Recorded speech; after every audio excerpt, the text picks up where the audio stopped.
Assalamualaikum. I am Saira Abdul, student of Human Nutrition and Dietetics from the University of Punjab, Lahore, and in this video we will discuss that is it common for students to experience difficulty in sleeping while studying for important exams. तो yes, it is quite common कि students जो बहुत ज़्यादा pressure ले लेते हैं, बहुत ज़्यादा सेंसिटिव होते हैं इस चीज़ को लेके कि उनका कोई इंपॉर्टेंट एग्जाम है तो उनको नींद नहीं आती पूरी पूरी रात, इवन उनका सिलेबस तैयार हो ना हो, मतलब उनसे उनकी स्लीप साइकिल बहुत ज़्यादा डिस्टर्ब हो जाता है। तो वो मोस्ट कॉमनली स्ट्रेस, एंजाइटी और इरेगुलर स्लीप स्केड्यूल की वजह से ही होते हैं। कि स्ट्रेस और एंजाइटी ऑब्वियसली इस वजह से होती है कि आप ओवर थिंक करते हो कि पेपर ना आया तो, या मेरा कल बहुत इंपॉर्टेंट एग्जाम है मुझे भूल गया तो, या इस तरह उस तरह। तो आपके दिमाग में ओवर थिंकिंग जब आप करते हो तो उसकी कोई लिमिट नहीं है और बहुत ज़्यादा अजीब अजीब ख्यालात आते हैं और उसके बाद आपके दिमाग में वही चल रहा होता है कि पता नहीं क्या होगा, फिर आपसे सोया नहीं जाता।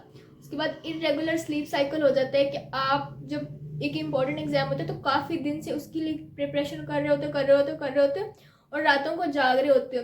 नॉर्मल रूटीन में आप इस तरह नहीं करते, तो आपका जब एक साइकिल स्लीप साइकिल डिस्टर्ब हो जाता है तो उसकी वजह से बहुत ज़्यादा मसला होता है। आपको बहुत ज़्यादा कि जब आपके एग्ज़ाम डे या आपका नेक्स्ट डे आपका एग्जाम हो तो आपको बहुत ज़्यादा मसला होता है सोने में या आपको नींद नहीं आती। उसके बाद एक्सेसिव स्क्रीन टाइम हो जाता है कि जब आपने किसी भी एग्जाम को तैयार करना है तो आप लैपटॉप, फ़ोन, इन चीज़ों के लिए एक्सेसिव स्क्रीन यूज़ कर रहे होते हो, आप स्टडी के रिलेटेड ही हेल्प ले रहे हो, कुछ भी कर रहे हो तो आप ब्लू लाइट से एक्सपोज हो रहे होते हो, जो कि आपकी बॉडी में मेलाटोनिन हार्मोन को कम करता है और उस हार्मोन का वो हार्मोन ही स्लीप हार्मोन होता है। तो जब वो सप्रेस होता है तो आपको डिफ़िकल्टी इन स्लीपिंग फेस करने को मिलती है, आप नहीं सो पाते इसकी वजह से, और फिर वो आपके एग्जाम को भी इफेक्ट करता है कि जब आपकी नींद पूरी ना हो। उसके बाद इन्हीं दिनों में कैफीन कंजप्शन बहुत ज़्यादा हो जाती है, इवन वो टी हो, कॉफ़ी हो या फिर कोई एनर्जी ड्रिंक्स हो।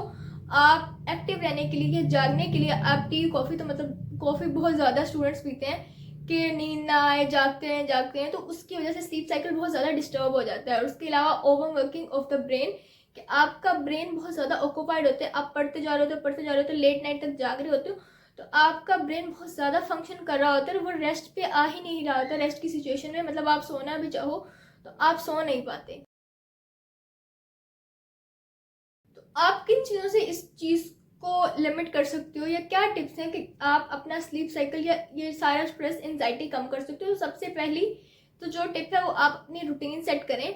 आप एक रूटीन बनाएं कि अगर इम्पोर्टेंट भी एग्जाम है तो स्लीप या हेल्थ कॉम्प्रोमाइज़ नहीं हो सकती, तो उस रूटीन के अकॉर्डिंग चलें। शॉर्ट ब्रेक्स लें, सिर्फ पढ़ना नहीं कि इस टाइम में ये करना है, इस टाइम में ये करना है, इतना टाइम मैंने इतने आवर्स की स्लीप लेनी है। तो एक शॉर्ट ब्रेक्स रखें, अपनी रूटीन सेट करें और कैफीन को लिमिट कर दें।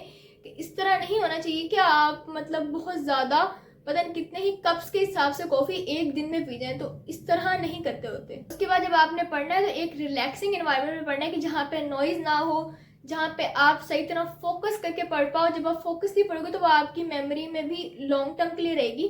उसके बाद आपने स्लीप इनफ लेनी है कि आपने सोना 6 to 8 आवर्स के लिए, 8 नहीं तो 6 आवर्स तो फिर कंपलसरी है ना। और उसके साथ साथ अगर आपको कोई और प्रॉब्लम हो रही हो या कुछ भी हो रहा हो तो आप वॉक कर सकते हो। फिजिकल एक्टिविटी भी हेल्प करती है इन सब चीज़ों को रिड्यूस करने में। और उसके अलावा रात को सोते हुए कोई लाइट सी मील कंज्यूम करनी, क्योंकि बहुत कुछ ऐसे जंक या इस तरह का नहीं खा लेना, तो that will help a lot.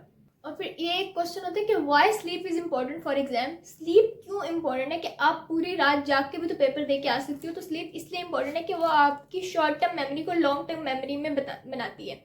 मतलब आप अगर पढ़ रहे हो तो आपके ब्रेन में स्टोर नहीं हो रहा, कि आपके ब्रेन कोई मशीन नहीं है कि जिसमें आप डाटा डालते जाओगे और वो उसकी सीपीयू में स्टोर होता जाएगा। नहीं, इस तरह नहीं है। आप अपने ब्रेन में सब कुछ डालो और वो वहाँ से निकल रहा है, क्योंकि वो लॉन्ग टर्म मेमोरी का तो हिस्सा बन ही नहीं रहा, वो तो शॉर्ट टर्म मेमोरी में जा रहा है। तो अगर आप नहीं सोगे, जब आप सोगे तो वो एक चीज़ चंक बाय चंक स्टोर होगी और आपका ब्रेन उसको डाइजेस्ट भी कर पाएगा।